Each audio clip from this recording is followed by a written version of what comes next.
Hey everybody, welcome back to Shock and Schlock. I'm your host, Herschel Gillis, and today I said I was taking a break, but it is the 31 Days of Horror. Um, so I'm back. I'm not taking a break for 31 Days of Horror. This is the third year in a row. Anyway, today, day one, starting out a little bit easy. 2000s Uzumaki from director Akihiro Higuchi, based off of the Junji Ito manga of the same title.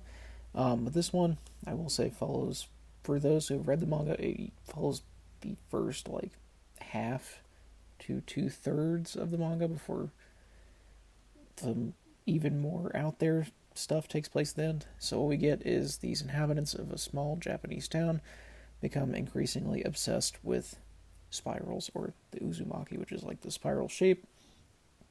And, yeah, town is sort of cursed by the spiral. It's more like almost cursed by a concept, which is interesting. It's very similar in the manga.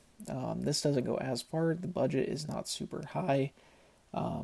Presumably, so there's some of the more out there pages that are synonymous with the manga, like the spiral head and stuff like that. You won't see. A lot of stuff is implied. Some stuff is not, but I would say 90% is implied, which is a bit of a letdown initially when I watched this film.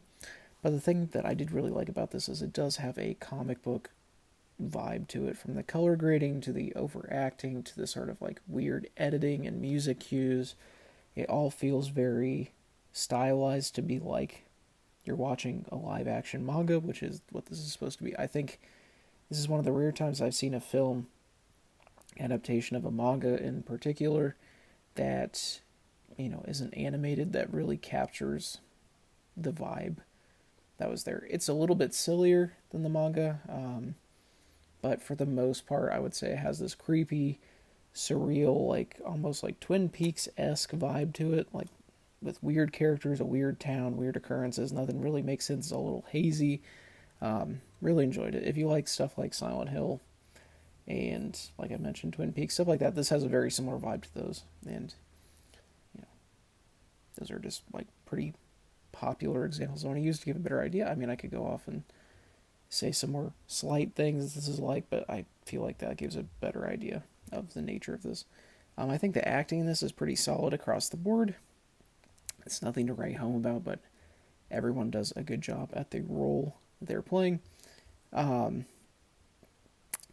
I think there were a couple of performances that stick out as being less good than others, mainly from our protagonist's father. At a couple of points, I think he overacts to a point that it's almost distracting when it's compared to the rest of them, but it never really does too much to take away. But yeah, the atmosphere of this film is definitely what you're here for.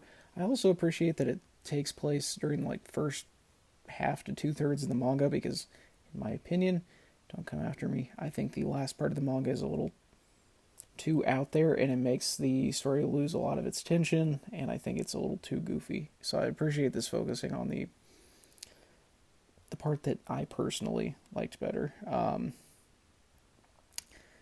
I don't think this movie really sets the side apart as a film. I think those who like the manga will appreciate this film more than those who have not seen it, because at the end of the day, it is a early 2000s J horror film,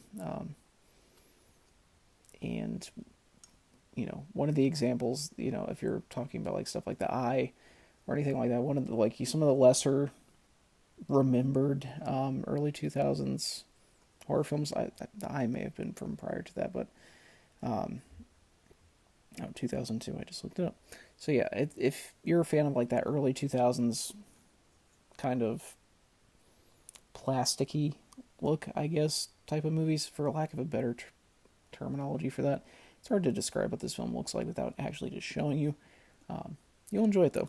I do recommend this. I like the atmosphere of it quite a lot. I think the music is really good in this. The special effects, while used sparingly, are good when they're there. I think the ending of this especially is really creepy, and it does finally a little bit more pay homage to the manga's more intense scenes. You don't see as much movement because it's like mostly shown in Polaroids, but you do see some of the more iconic, imagery from the manga here.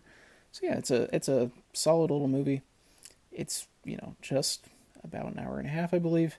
So you're not investing a ton of time in it. It's a quick watch. It's paced really well. The acting's good enough. But the atmosphere is what separates this one for the most part. It does have the vibe of a lot of early 2000s J horror films, but it does set its side apart in a couple of ways that I think make it more interesting.